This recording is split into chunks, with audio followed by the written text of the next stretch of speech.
Good afternoon. Thank you for joining us, and Happy New Year. I guess it was last year, the last time we were all together. We've got a full program, so we're going to get right at it. Dr. Box will give us the latest updates. Dr. Weaver is with us as well, and she'll give us some updates. Dr. Virginia Kane with the Marion County Health Department is with us, and she'll give us an update as well. But primarily the focus of all of our presentations are going to have to do with our vaccination process and how it will continue to roll out from phase to phase, going from 1A to this Friday at 9 a.m. to 1B. We've been working with the Vaccine Advisory Committee, taking our federal recommendations into account, and we'll elaborate more on the next group that will be recipients.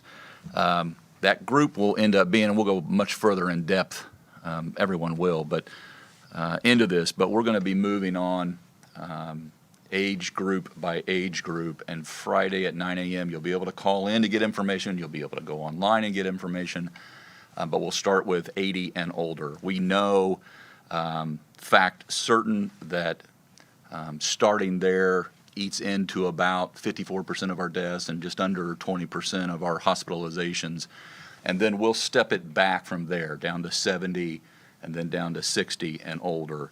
And so taking this by age eligibility, we'll keep this not just methodical, but it will eat into where we have the most vulnerable Hoosiers at risk. And that will again start this Friday.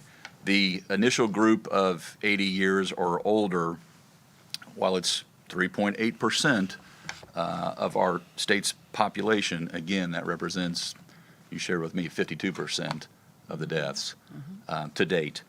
And again, about 20% of the hospitalizations.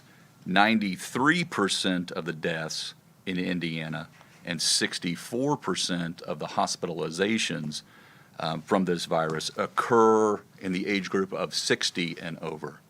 So that's what we're trying to do, is to get there as quickly as we can, having the inventory or the volume, the doses on hand, and then getting them out to all 92 counties and multiple sites, and ultimately into the arm. You'll be hearing a lot more next week. We'll have a segment on our communication plan, but you'll start to see that as well. It's our shot, Hoosiers, will be this communication plan. You don't need to wait for March Madness. This is our shot right now, and we intend to make it. We're going to be relying on a lot of stakeholders.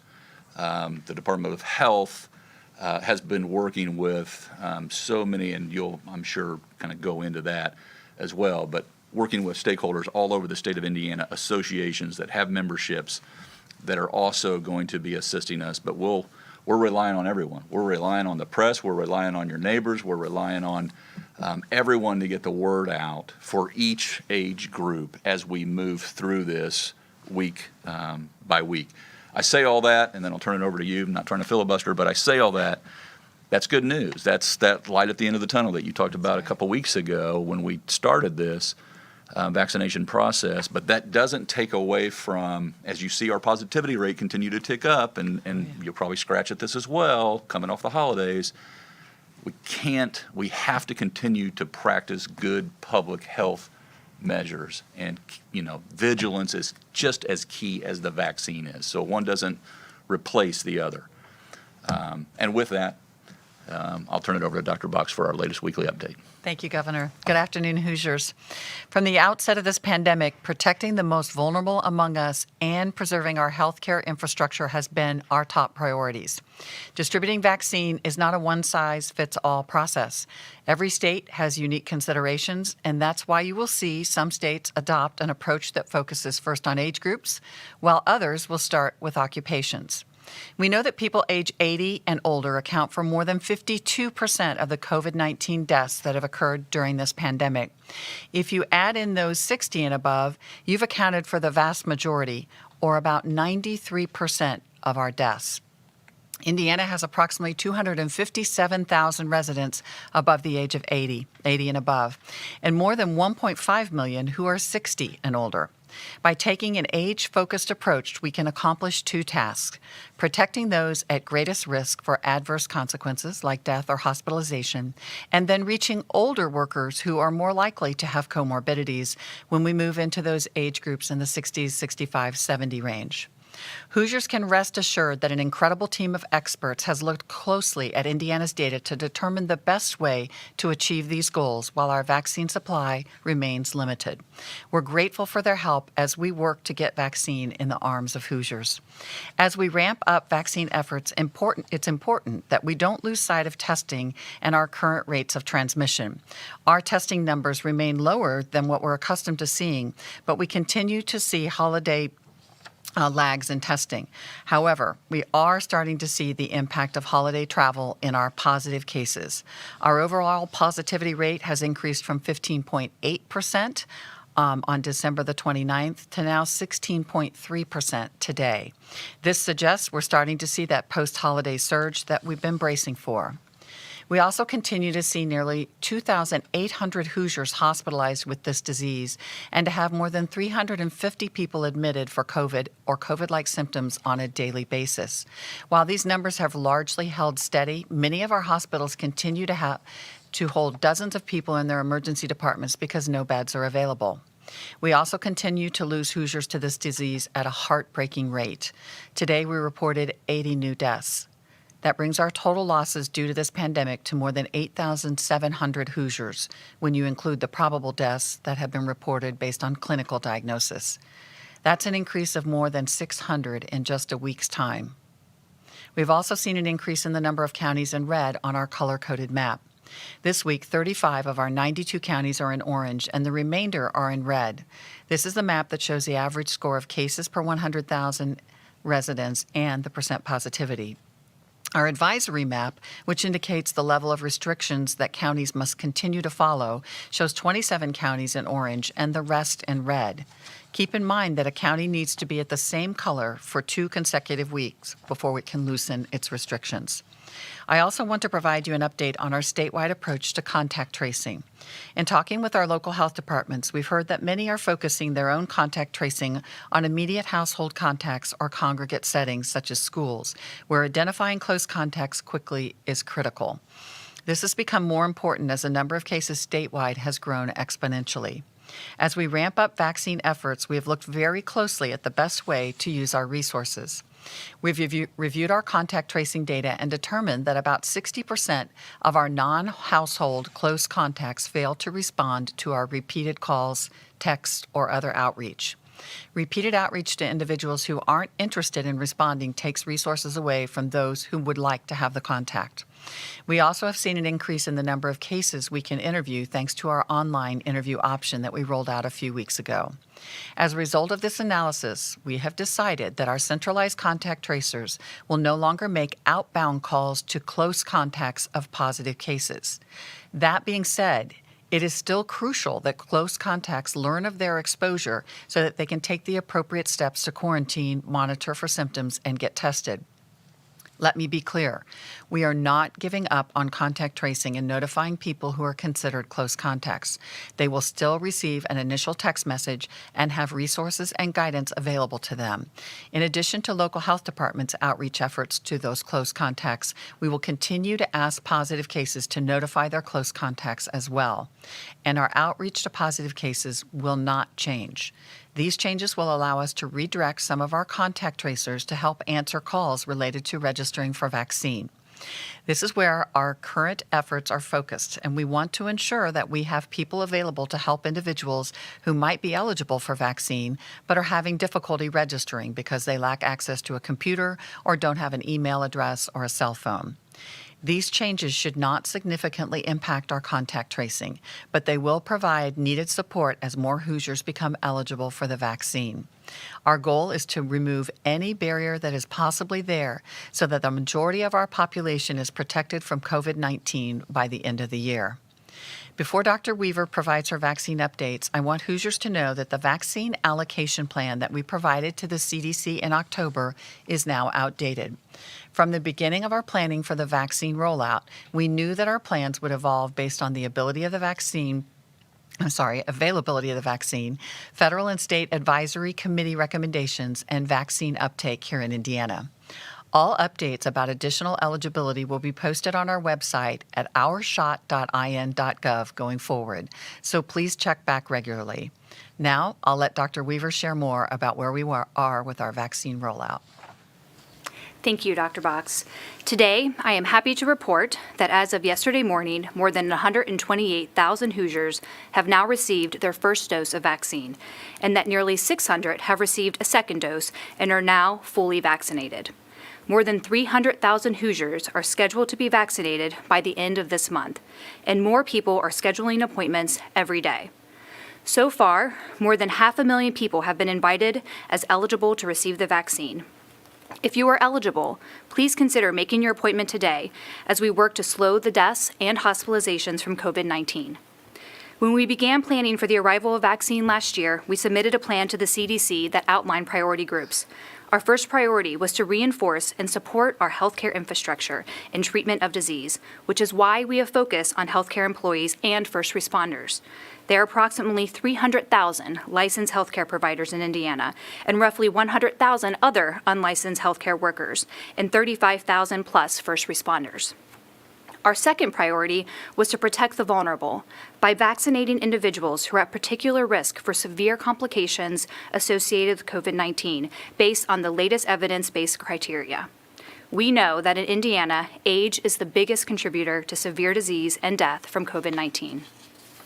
We have expanded the group of eligible healthcare workers to include a wide group of people. This includes dentists, physical therapists, speech pathologists, radiology technicians, chiropractors, eye doctors, social workers, coroners, and many other health professionals who have direct contact with patients. On December 28th, we expanded to include long-term care residents through a federal program that partners with CVS and Walgreens. The goal of this program is to provide vaccine to any long-term care resident who wants it by early February.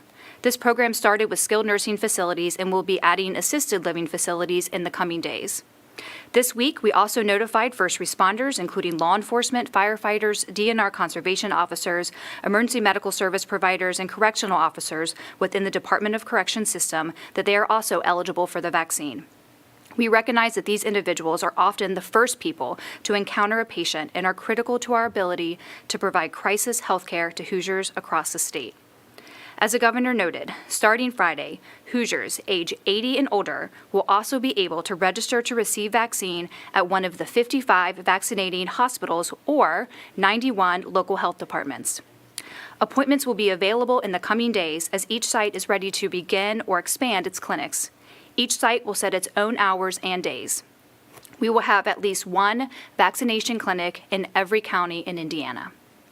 We plan to expand this age group to those 70 and older, and then to those age 60 and up.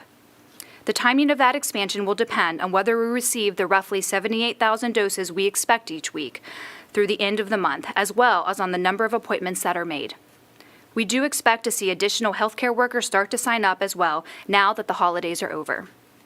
When the scheduling window opens, Hoosiers who are eligible will be able to go to ourshot.in.gov and click on Find a Vaccine site. This will take you to a portal where you will test that you meet one of the eligibility criteria based on your age or profession and live or work in Indiana. You will see a map that shows the locations of vaccine sites and will be able to identify those closest to you, and then will be able to schedule an available appointment. We recognize that some of our older Hoosiers might not have access to a computer or an email address. If you have a loved one who is age 80 or older who needs assistance, you can register on their behalf, so long as your loved one brings a photo ID to the vaccination appointment. Also, beginning on Friday, Hoosiers over age 80 will have another option to make an appointment. These individuals can call 211 and request assistance with registration or even transportation needs so that they can get to their appointment. We have partnered with FSSA to engage the area agencies on aging around the state to call people in this age group and help them with registration or transportation needs. We will also be sending direct mailings to households with a person age 80 or older with information on how to get the vaccine. Offering vaccine to a wider group of people only works if people feel confident in receiving it. I know that many Hoosiers remain skeptical about the vaccine's safety and effectiveness. I encourage you to visit ourshot.in.gov to learn about the vaccines that are currently available. And for the many Hoosiers who are still asking, when can I get my shot? Please know that our goal is to get a vaccine to everyone who wants one as quickly as possible. We have received about 350,000 doses for more than 6 million people. 56,000 doses were given to CVS and Walgreens to administer in the long-term care facilities. The only vaccines available right now are those manufactured by Pfizer and Moderna. The Johnson & Johnson and AstraZeneca vaccines are likely weeks or even months away. So this rollout will take time. Keep checking our website for regular updates as we expand eligibility based on the vaccine that is available. We will keep you informed every step of the way. Now I want to introduce Dr. Virginia Kane, the Marion County Health Officer.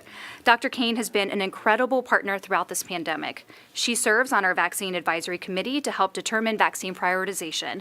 She is also an infectious disease doctor and works with many at-risk populations who may be hesitant about the vaccine. So we are very fortunate to have her share her perspective. Thank you. Thank you, Dr. Weaver and Dr. Box and Governor Holcomb. This deliberate plan of making vaccine available next to the populations of 80 and older, then 70 and older, and then 60 and older is the right approach because it targets the population that is most likely to be hospitalized due to COVID-19 or die. So as we move through the age groups that the governor and Dr. Weaver outlined, you need to do all you can to protect our vulnerable populations and the people on the front lines. I am part of the State Department of Health's External State Vaccine Advisory Committee. We review constantly the federal committee's information and recommendation in light of what's happening across the country. But most particularly, we make recommendations related to what's happening in Indiana in our respective communities, and we try to determine what's best for our Hoosiers.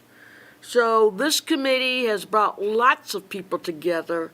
If you could see the extent of the expertise that's been on these advisory groups for the state of Indiana, your comfort level and the amount of investigation and reviewing science-based, evidence-based studies makes our contributions to this effort on behalf of the state government, I think, a winner for Hoosiers in our community. We have to continue to be vigilant.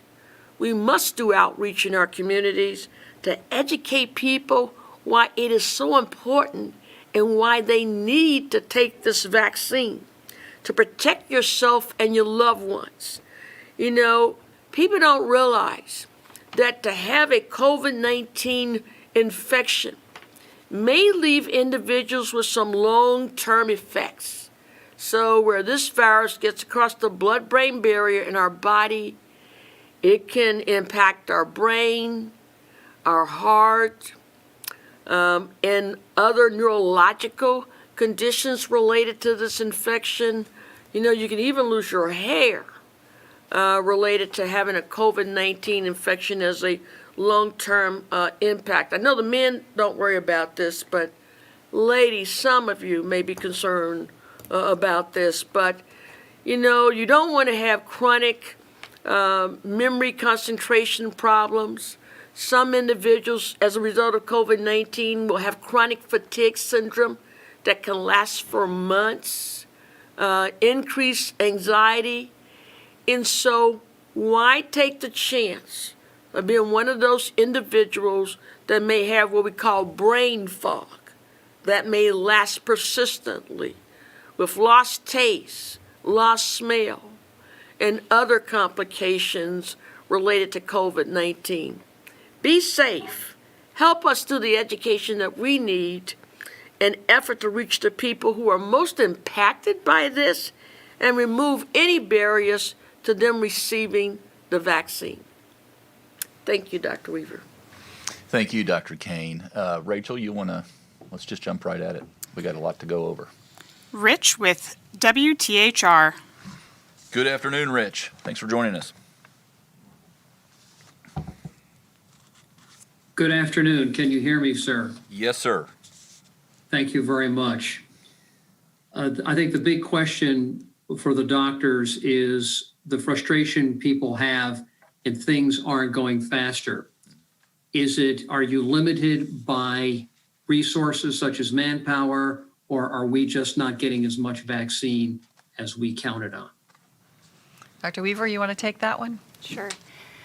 So I believe that we definitely have the infrastructure in place to be able to provide the vaccines that we have been allocated. We, of course, would love to have more vaccine and are limited in that, but we will use every single vaccine that is sent to us. You know, we've been very deliberate in our allocation plan, have been planning for months, working with our hospitals, our local health departments, and all the experts and leaders that Dr. Kane just referred to, in order to get vaccine as quickly but also as safely into the public. And that includes, part of that is education, so that people are confident when they are getting the vaccine. And that's why at this point we are confident in opening up eligibility to this 80+ group and hope to move through these decades as quickly as possible, as long as we still have vaccine available. With WFIE. Yes, Samantha, good afternoon. Good afternoon, Governor. Can you hear me okay? Yes, ma'am. Perfect. Thank you.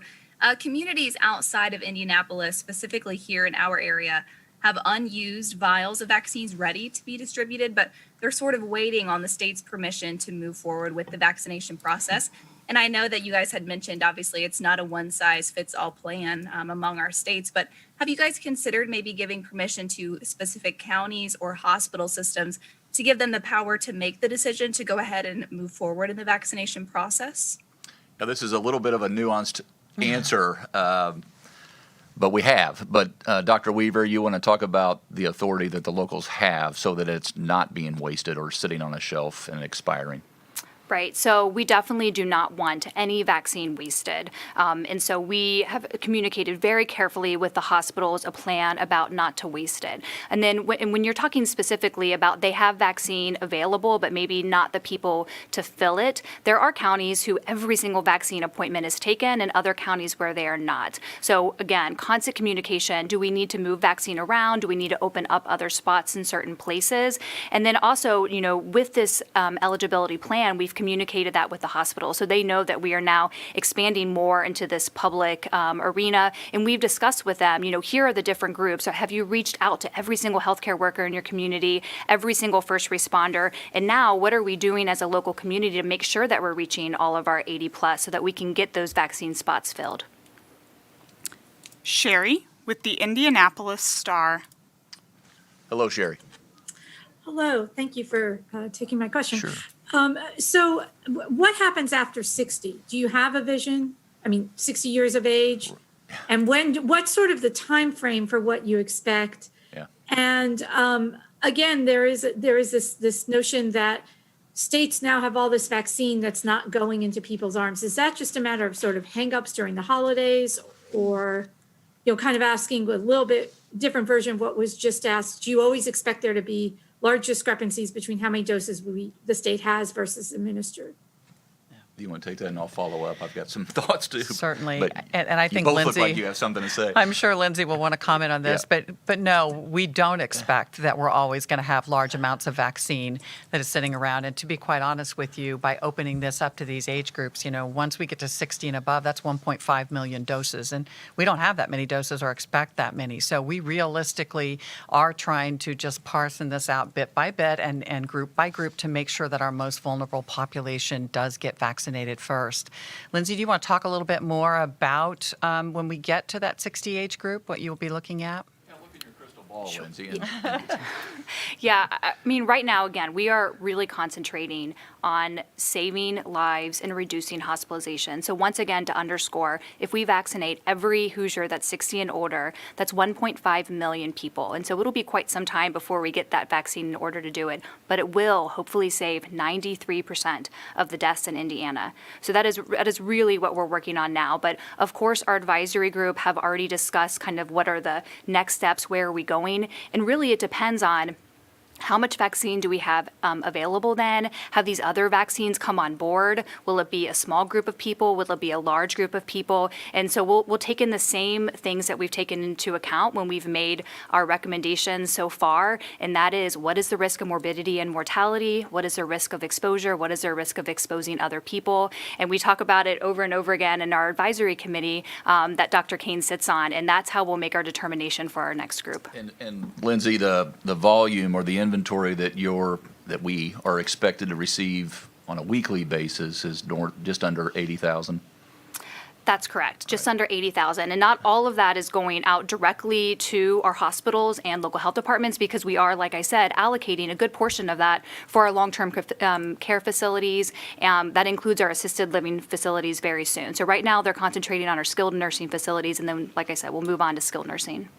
Yeah, and I mean, we are trying to do this as swiftly and as fast and safely as humanly possible. But I think Sherry brings up a good point about this was starting to roll out right around two of the biggest holidays during a pandemic. And then also there's a number of folks, just anecdotally, that are taking a more cautious or wait-and-see approach. And so this could, as more and more people come online and get it, and folks understand the efficacy of it, then we're expecting to, so we don't want to outkick our coverage, so to speak. Kathy from the Ferdinand News. Happy New Year, Kathy. Happy New Year to you too. I have two questions. One slightly selfish. I've been 29 for 35 years now. Happy birthday. So, third group, but I'm diabetic, and I'm really speaking for all the diabetics and all the people with heart conditions and things like that are under 80, excuse me, and I wondered what the sort of was the plan, or will those people be added in possibly, or wait their time as like me when they hit the 60 age group? Well, and I think definitely when we get down to that 60 age range, that's part of what we're looking at, right, Dr. Weaver, is other comorbidities that individuals may have, whether that's obesity or diabetes or heart disease and other things. So that will be a critical part of what we're looking at and what Dr. Weaver and her external committee will be reviewing. Thank you. And Governor, my question for you, I'm sure you're watching what's going on at the Capitol. And I just wanted you to possibly comment on that and what's happening with this country right now. Yeah, Kathy, honestly, I mean, from afar, I've seen reports. If you're talking about specifically today, I've been informed, but I've not had the TV on myself. I'm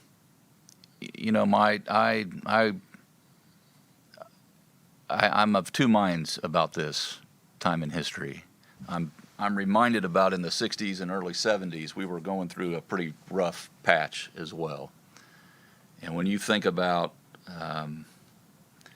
Martin Luther King and RFK and JFK, Vietnam, the 68 Democratic Convention, Kent State, as a string, I'm pretty thankful my parents were optimistic about the future, and I maybe get it from them.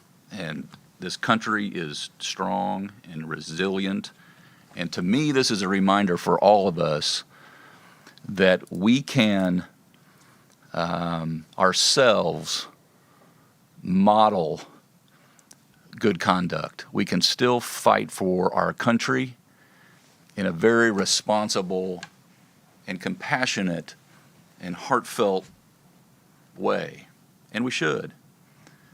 But we've been here before. We were here in the 1860s, we were here in the 1960s, and maybe we're just a little premature 100 years, a century later. But we're going to get through it. But it's going to require folks to step up and show there's another way, and there's a productive way, and that we need to stick to those principles that made this country great and unique and exceptional in the first place. Eric Berman, WIBC.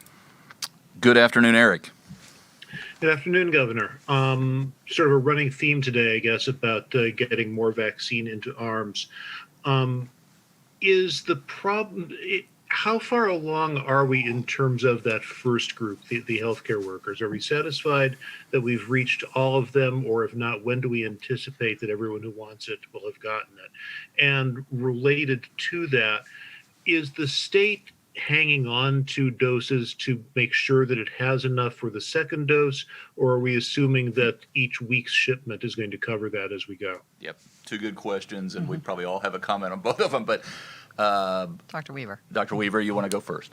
Yeah, so we have vaccinated, honestly, by the end of today, it's going to be 140,000 people. So the number that we put up on our website is pulled as of yesterday morning because we want to certify that it's correct. But then we knew that we had over 10,000 scheduled for yesterday. We have over 10,000 scheduled for today. So we are moving very quickly. So 140,000 of the roughly 400,000 healthcare providers. And as I mentioned, we have 300,000 appointments scheduled out through the end of the month. So that is, over 50% of our healthcare workers, and then you add in, that 35,000 for the first responders. So of the 350,000 doses that we have been allocated, we have 300,000 people who have either received their vaccine or are scheduled. And then, like I said, that other 50,000 plus has been allocated to our long-term care facility. So really, we are accounting for all of our vaccines. That's why it's the perfect time to go ahead and open up for expanded eligibility so we can start moving through these other populations. Yeah, this is what you talked about a month ago, both of you, but when you hit a certain saturation rate, you don't want to wait or linger in one area. You want to, because you're going to have people of that 300,000 that have already scheduled, you're going to have a certain number that just don't make their scheduled appointment that you're accounting for. And so we're going to continue to be nimble. Eric, you had a second question?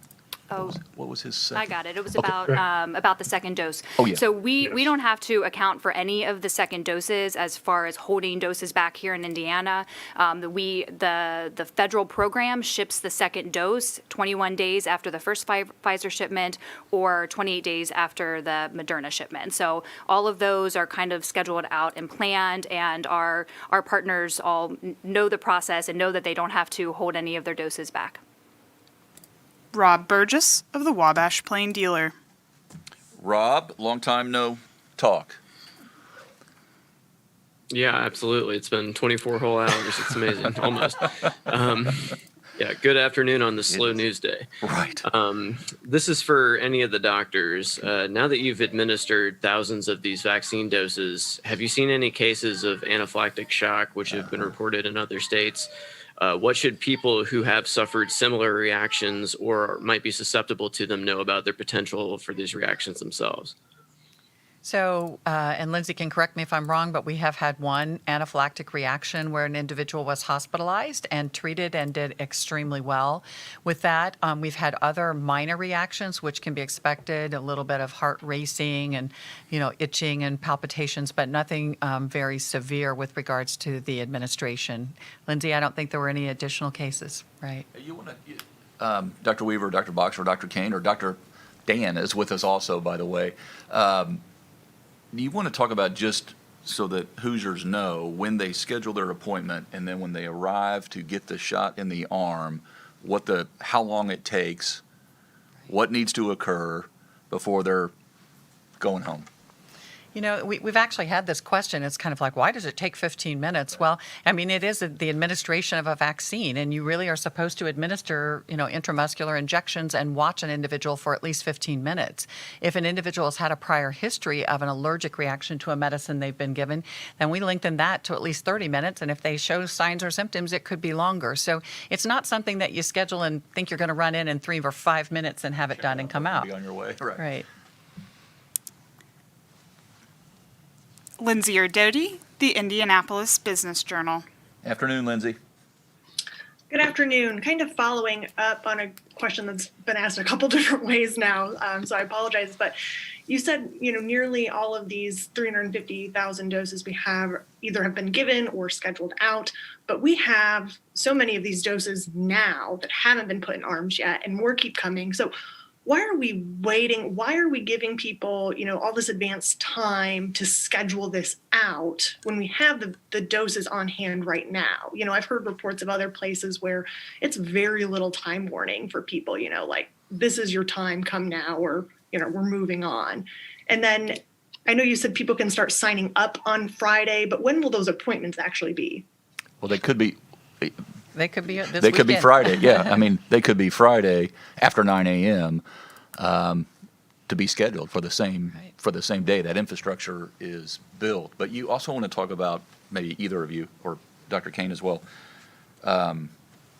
keeping in mind this is a 92 county effort, and we want to make sure that we're close to everyone. So it's not like you just move 40,000 doses and say come one, come all, and then people camp out like they're at a Purdue IU basketball game before, and pitching a tent. Yeah, Lindsay, you might mention how we have made sure that every county will have access to vaccination, and how you have filled a couple of counties that didn't have a hospital or a local health department. And Lindsay, when they go online and they go to that website, can you talk about what they see and their options or choices? Yeah, so we will have a vaccination location in every county, whether it's a hospital, local health department, and we do have 2 counties that will actually be covered by a pharmacy. And so when you go onto our website, you will see that there is a location in every single county, and then you'll be able to click on that spot, which will then send you to the attestation. So you'll have to attest to the fact that you meet one of the criteria, either you're 80 plus or a healthcare worker that is patient facing or a first responder, and then you'll have to actually attest again, and at that point you'll give your zip code and it'll show you which locations are closest for you to be able to schedule at, because we do want it as easy as possible. We've all heard reports of people sitting in line, whether in their car or on the sidewalk, for hours and hours and hours, and then still not being able to get their vaccine. We don't have the weather here in Indiana to be able to tolerate that, so we are really happy about our process and that it is efficient. And the other thing I want to say is it's safe, right? We want to continue to space people out when they're coming in to get their vaccine, so that isn't a potential time of exposure, and really make sure that we're taking care of those vulnerable populations. So, I'm really excited that we're moving forward, that we're going to be able to get people in. We're happy that it's going to be all over the state so that it is close and convenient as possible. And Dr. Weaver, correct me if I'm wrong, but you said 2 counties are using a pharmacy because they don't have hospitals, right? Yeah. It's not that we didn't go to a hospital. There was no hospital in Posey and Newton, maybe? That's correct. Yeah. Michael from WBEZ. Good afternoon, Michael. Good afternoon, Governor. Nice to hear from you again, and Happy New Year. Yeah, Happy New Year. Maybe this question is more for Dr. Box. After somebody gets the vaccine, are they being tracked for any side effects or allergic reactions? And is it being reported to the public on the rate of those experiencing side effects? Not to make people more fearful, but at least for that information. Mm-hmm. And also maybe for Dr. Weaver, what is the percentage of Northwest Indiana healthcare workers who have been vaccinated, and how many healthcare workers are there in this area? And I have just one more question. I apologize. There's been some discussion about whether undocumented workers at meat processing plants will be eligible to get the vaccine. Do we know what the policy is in Indiana, primarily because of that big meat processing plant in Logansport? Thank you. I will answer the last question and by telling you that if you live or work in the state of Indiana, you'll be eligible for the vaccine. We don't collect or keep information about an individual's citizenship. With regards to adverse effects, there's a couple of really neat things. There's an app called vSafe that you'll get information about when you go to actually get your vaccine. So in addition to watching you for 15 to 30 minutes, if you're doing well and you have no issues, you can go on this app and actually sign up, and they will send out a couple times a day queries asking you how you're feeling, how you're doing, if you're having any adverse effects or issues. The other thing is there's a system called VAERS, which is basically adverse events reporting system that the CDC has had in place for many, many years now for any vaccine. And they are specifically also keeping specific information for pregnant patients that are getting the vaccine. So the CDC is collecting that information and will be giving us information back with regards to that. Lindsay, do you want to answer the other question? Yes, the Northwest Indiana question. So if you go to our website, you can look at the map, and we do list per county how many people have been vaccinated there. Right now, you know that the vast majority of those are going to be healthcare workers, because that's mostly who have been vaccinated at this point. We do have percentages and estimates based on how many healthcare workers we have in each of the counties. And again, those are estimates because we only have access to licensed professionals. And then again, we kind of do a 3-to-1 ratio there. So we do track and we monitor that stuff, but I don't know the specific numbers for Northwest Indiana. Nikki with RTV6. Good afternoon, Nikki. Good afternoon. Happy New Year to everyone. I hope everyone's having a happy, healthy, and safe New Year thus far. I know this question was asked a little bit before, but I wanted to ask it again. As far as timetable goes for that 80, 70, and 60 age range, are we looking at this taking a month, 2 months? By the beginning of March, we're going to be moving on. Do we know that at this point? And I also wanted to ask, are there any discussions for mass vaccination sites? I know other cities and other states are doing so.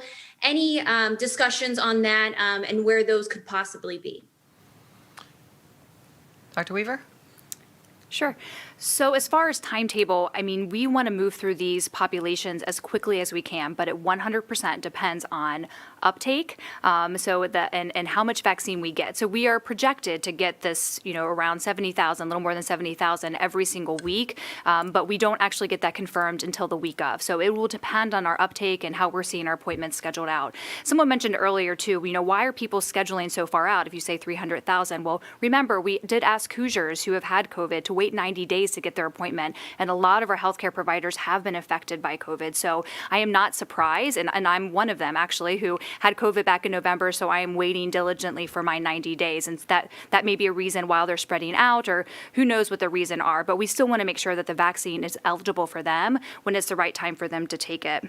As far as mass vaccination sites, almost all of our sites that we have right now are technically mass vaccination sites. They are set up to be clinics that can move patients through in a fast manner. So it's not the cars that maybe you see, but for example, one of the sites here in Indiana can put 1,000 people through in one day. So technically meets the criteria for that. Also, a lot of our local health departments have plans for very large mass vaccination sites, large numbers and throughput. We just don't have the vaccine to get to that point right now. Justin with the Westville Indicator. Afternoon, Justin. Good afternoon, Governor. A growing number of states are finding cases of the more infectious B.1.1.7 strain of COVID-19. What type of surveillance efforts are public health officials in the state of Indiana taking to identify whether this strain is spreading within our borders? Particularly, how many samples are being sequenced each day? And if this more infectious strain is found here, does this change the current strategy? That's an excellent question, and yes, we are doing surveillance for this through our lab and have found certain tests that have been done that have some markers that could go along with this mutation. And so those then need to be what we call genomic sequence, which means that we look at their entire genetic pattern to make sure that it is truly that mutated virus. So those have been actually sent off, and Lily, Governor, once again, is stepping up to do that for us. And so they are currently analyzing those, and we expect those back sometime in the month of January. Kayla Sullivan with WXIN. Good afternoon, Kayla. Good afternoon. I have two questions. My first one, some recent ISDH data we got, almost 3,000 residents of long-term care facilities have been vaccinated. 51,200 doses of the Moderna vaccine have been allocated to long-term care facilities. So that means less than 6% of the doses have been administered to our most vulnerable. Why is that? Lindsay, you want to give the update on? I have that, Okay. Governor. Is that all right? Yeah, It's more divide than, and conquer more here, than. sir.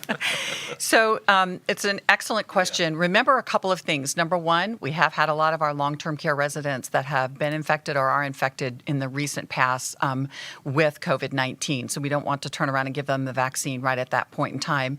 And many of our long-term care staff have also gone to hospitals to get their vaccination as they wait for their facility to be vaccinated. We do know that 505 5 of our 534 long-term care facilities have already been scheduled, and the current plan has the CVS and Walgreens being to all of those sites by February the 6th, I believe. So the first week of February, the first dose of vaccine will be in everyone that wants that.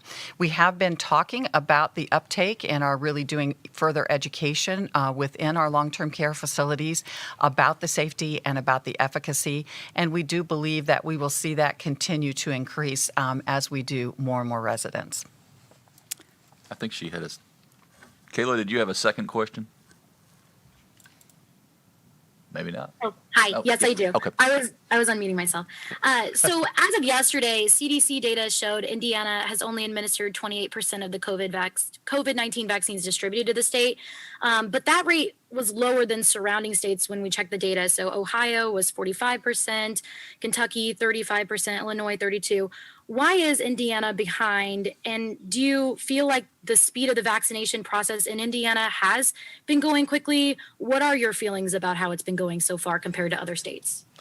I know Dr. Weaver is very anxious to answer this question. Thank you, Dr. Box. So the CDC data that reported 100,000. So just like every other kind of reporting function, there is a delay in what they're reporting. So while they know immediately how much we have been allocated for every single week, they're not getting that daily report of actually how many people we've vaccinated. So like I said, by the end of today, it's going to be 140,000. But depending on what day they pull the data, it's going to be a smaller amount. So we feel very confident in where we're at and how we're moving through our vaccine. But, I can't control at what time and how they're getting and pulling their data. Michael with WKVI. Afternoon, Michael. Good afternoon. What resources is the state providing in response to the outbreak at the Marshall County Jail? And are there any specific challenges or concerns from your perspective there? Well, we are working very closely anytime there's an outbreak at the jail with Dr. Kristen Doss from the Department of Corrections, with our local health department in each of those counties, and with our team here at the Indiana Department of Health, not only to do additional testing, but to make sure that they understand how they can cohort those different individuals that are sick or test positive. So I can't specifically relate and tell you the numbers associated with that, but I don't think Dr. Doss is here today, right? But I do know that we are intimately engaged each time there's an outbreak in one of the jails. Tom Davies with the Associated Press. Afternoon, Tom. Hello, Governor. Good afternoon. Do you have any feeling yet on what percentage of healthcare workers or long-term care residents have not been willing so far to get the vaccines? Well, you can take that a couple ways. Just because they haven't doesn't mean they're unwilling. But Dr. Dan, I bet, is taking center stage here. You want to comment on the percentage, Dr. Dan, of who has, and then speculate on what's to come? Right before the vaccine was approved, we had sent out an anonymous survey to the long-term care staff, particularly the skilled nursing staff, asking them if a vaccine was available, would you take it right now? And if not, would you take it in the future, and why not? And we have actually put that out in publication. Lead author on that was Dr. Unroe, who we work with in Probari. And what we found in that was that 45% of the staff at that time said they would take it right now. And an additional about 25, just under 70% total, said at some point they would take it. So we had about 70% of the long-term care staff saying that at some point they would take the vaccine. It's been brought up before, but it's important as we kind of look at those numbers to keep in mind that long-term care staff can get the vaccine in two locations. They can get it at the facility with a pharmacy partnership. They can get it at the hospitals or any of the community sites. And in addition, if a staff has had COVID and is recovered, some of the facilities may be staggering when their staff get doses, so that if you've recently had COVID and are recovered and considered at this point immune, you may wait for that second visit of the pharmacy to come so that you don't have all the staff getting the vaccine at the same time and potentially getting symptomatic. So we'll have to look at all those numbers kind of collectively, but right now the best information we have is about 70% of long-term care staff, when surveyed, said that either right away or at some point in the future would be willing to get the vaccine. Steve with KPC Media. Afternoon, Steve. Good afternoon. How are you doing today? Doing good. Yourself?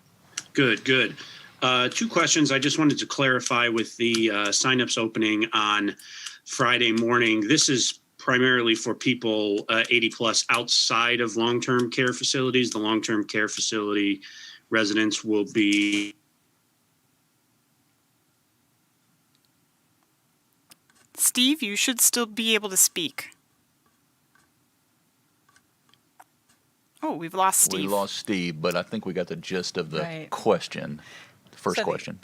So the answer to the question is yes. So I forgot the question now, Governor. If someone calls or goes online 80 plus coming up on correct. Friday, is it targeted to them? Correct. So most long-term care residents are not as mobile. It is more difficult for them to get out. So most of our long-term care residents will get vaccinated while they are at the long-term care facility as Walgreens and CVS and our federal partnership come around.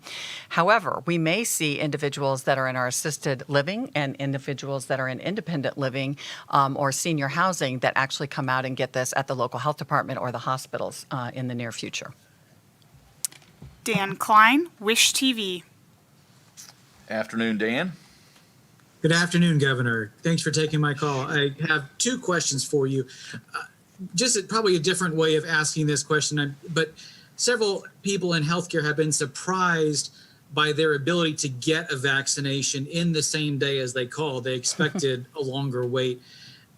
Does that mean that perhaps more vaccinations should have been out? I mean, that's kind of the immediate reaction I think of when I hear that, is that, boy, we should have more vaccinations out there. Can you kind of speak to that is my first question. Second question, a lot of people very upset to find out that the unemployment situation and the vouchers, which expired the day after Christmas, and the current guidance is you're waiting on guidance from the federal government. Any idea on how long that will take before you're able to provide more guidance to people who lost some of their unemployment benefits? As soon as we get the guidance, we will have it out in the public domain. We are in, again, constant conversation with seeking that guidance, and we're looking forward to processing, but we have to have that guidance before we go down that road. Fortunately, our federal partners have made funds available, so we know that's the good news, but to your point, we can't start writing checks that can't be cashed. So first things first, but we are daily, the Department of Workforce Development, Rachel probably write down a note to put Fred Payne's name on for next week, and hope before then. You want to speak to the Lindsay may or want the to answer sequencing that of- because I know she's very, very engaged with the amount of vaccine that we have received and the amount of vaccine that the hospitals have access to in their appointments. Yes, with each week, we have expanded eligibility to different groups. So the first week, it was hospital-based and long-term care staff, because we know that they have been profoundly affected by this. And then we quickly moved to our EMS providers, same thing. They provide care in people's homes, and then, of course, transport, so had high exposure. The following week, we sent out over 300,000 invitations for people to get vaccinated through our associations and through PLA, and of course asking people to share that link with their unlicensed colleagues in their facilities. And then on Monday we opened up to our first responders, and today we're expanding to 80 plus. So I don't think it's necessarily a bad thing. People are happy with the satisfaction that they are able to get on, easily register, nice process, go in, get vaccinated in a place that's safe, and they're confident in the process. And I hope the same with now that we're moving to this more public groups, and like I said, we'll continue to move through the vaccine. You know, I quickly did the math because I know that it was reported that we were at 20-something%, but 140,000 of the 350,000 we've been allocated. I mean, quick math is upward closer to the 40,000%. So we'll continue to work to make sure that what's being reported is getting reported as quickly as possible. And then, of course, make sure that we will do everything we can to get vaccine appointments filled, again, in a safe and effective manner.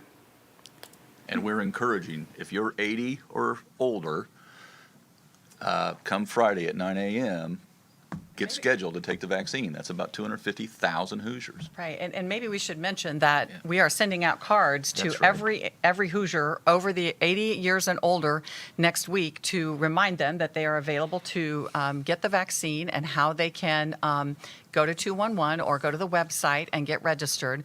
We are working with AARP and AAA, so the area agencies on aging, and they are going to reach out, even call their individuals that they work with on a regular basis, and not only offer to help register them if they need help, but give them transportation if they need that. We have asked our pharmacies to reach out to their individuals that do their pharmaceuticals with them that are over the age of 80 or older, and they can do that either through text message or the home phone calls that you get telling you your prescription's ready. So we are really getting this information out besides just this press conference on Wednesday afternoon. And again, next Wednesday at 2:30, we'll have more on this. We'll be able to show some of the... And Dr. Kane, I think, has some additional... Yes. For local health departments, a lot of us do a lot of community engagement, and we interact with a lot of civic and community organizations. So we're reaching out. We're going to be reaching out to our faith-based organizations to say, any of your constituencies over the age of 80 and meet any of this current criteria, please come and utilize our sites. So whether civic organizations we work with, faith-based, we're going to really try to broadly get that message out using local media, our print information. So look to see a lot of local health departments subsidizing and emphasizing this effort of getting people registered. The other thing I want to point out is that a lot of our local health departments, in our regions, we kind of work together. So you may have some of those appointments that are already out to April in some counties, but a county right close to it, like say such as us, if we have some free spots, we'll say, hey, don't wait till April. You can come over to our sites. We got some free sites, and I may be able to take you earlier. So we're trying to do that broad communication, to do as much outreach as we can and as quickly as we can, working together. We're doing that through the state and our local health departments and our regional counties. And our media campaign that will be rolling out. Rush. And mobile units at some point. Our final question is from Nikki Kelly with the Fort Wayne Journal-Gazette. Happy New Year, Nikki. Happy New Year to you. The questions. The first was, I understand that a timeline is difficult, but I'm wondering what your goal is. Mm-hmm. What month we might have people being up vaccinated if we continue to get the projected amount of vaccine.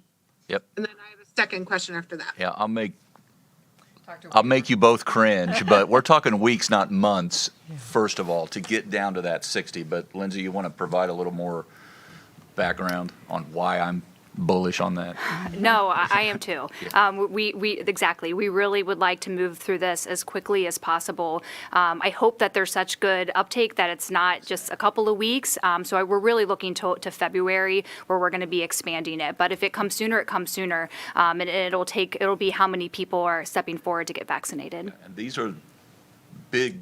I mean, these are the most vulnerable. This is the most at risk. 1A, taking care of our front line, and 1B, the most at risk. Nikki, you had a second question. I'm sorry. Yeah, the second one has to do with the COVID liability legislation moving through the legislature. I wanted to know if the NCAA expressed any desire to have that through before the tournament comes to Indianapolis. No. Thank you. You're welcome. Thank you for joining today's briefing. Governor Holcomb's next briefing will be next Wednesday at 2:30 p.m. Eastern.